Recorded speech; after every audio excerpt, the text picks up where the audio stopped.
Hi everyone, thank you for watching this video.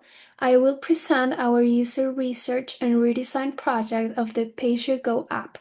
My name is Natasha and I will present on behalf of my team members. Passio Go is the shuttle tracking app used by University of Chicago students. We evaluated the app's usability using Nielsen's 10 usability heuristics, and we mainly found that the current app places a high cognitive load on users due to its reliance on recall instead of recognition. Therefore, we created a low-fidelity prototype using Balsamiq and tested it with 3 Chicago students.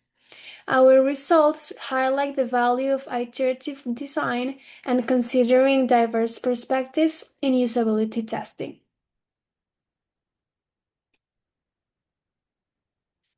The main purpose of this project was to improve the user interface so students can navigate and plan their shuttle trips with ease, better supporting students' daily transportation needs. Our main stakeholders include UChicago shuttle users who rely on the app for accurate and timely information, university staff who needs to ensure a proper transportation system for the safety of students, and the Passio Go team, who can use our findings to guide future app updates. We also aim to combine usability theory with real-world user feedback. We followed an iterative and structured process. So first, we did the heuristic analysis of the current app. Then we proposed a redesign of the problematic features in Balsamiq, creating a low-fidelity prototype. Then we used this prototype for usability testing with a small convenience sample consisting of two undergrad and one graduate student aged between 23 and 27 years old. Lastly, with their feedback, we made revisions to the prototype. Next, I will present results from all stages of the research process and our recommendations. In terms of positive findings, there is a good match between the system and real-world expectations since the map icons the map contains icons and indicators of the real-world places, orienting users in space. Still, it keeps it minimalist and without unnecessary details. There is also use of consistent design standards since the interface lets the user choose between different map styles that follow the conventions of mainstream map providers. Also, an introductory tour of the app helps the user on its usage. However, there were key areas that required improvement that I will present next. First, the routes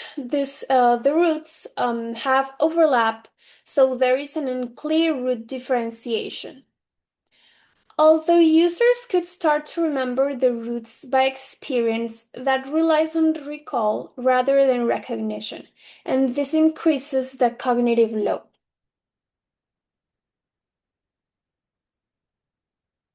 Our redesign made route distinctions more intuitive as it uses dashed lines for unselected routes and only displays the selected routes in detail.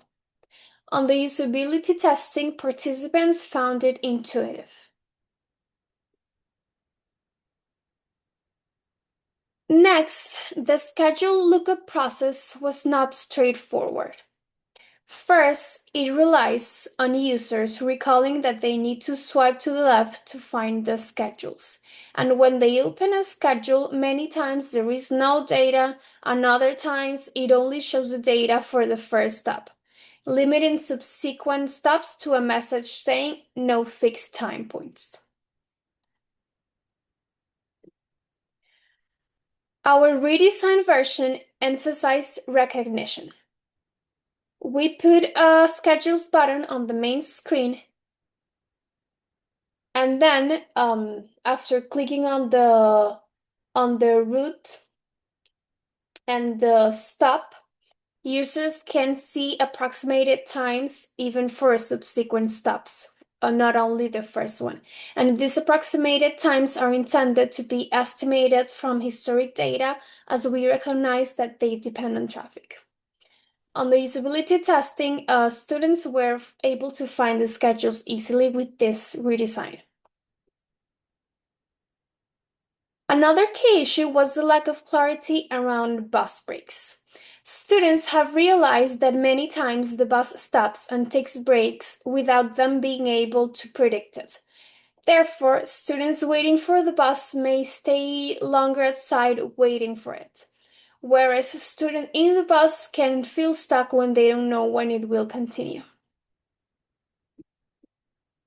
Initially, we proposed putting fill circles that displayed a message when clicked on them, but users didn't understand the meaning of filled circles or the term break.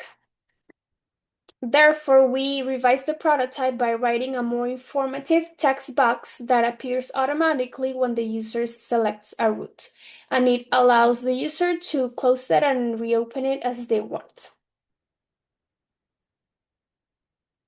Finally, users cannot track individual buses or their estimated arrival times. Once users get on a bus, the regional app doesn't let them estimate when they will arrive at their destinations. In our first redesign, we suggest explicitly offering the users a list and map views of each individual shuttle schedule, which allows the users to move and have flexibility, which they appreciated. However, users also mentioned that the bus icons were hard to interpret. Therefore, our final redesign improved the clarity using these bus icons that better align with users' mental models while providing the visibility of system status. Here we have a demo of how this works in practice.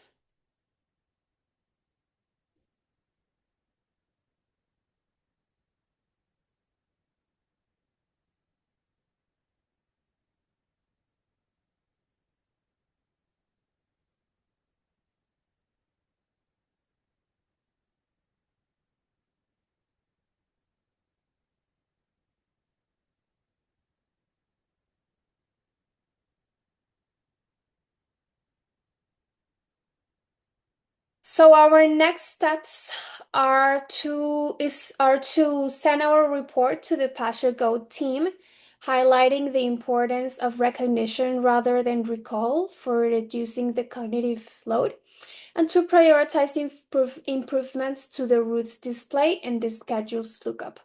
These differences could make the experience of using public transportation cleaner, faster, and more intuitive.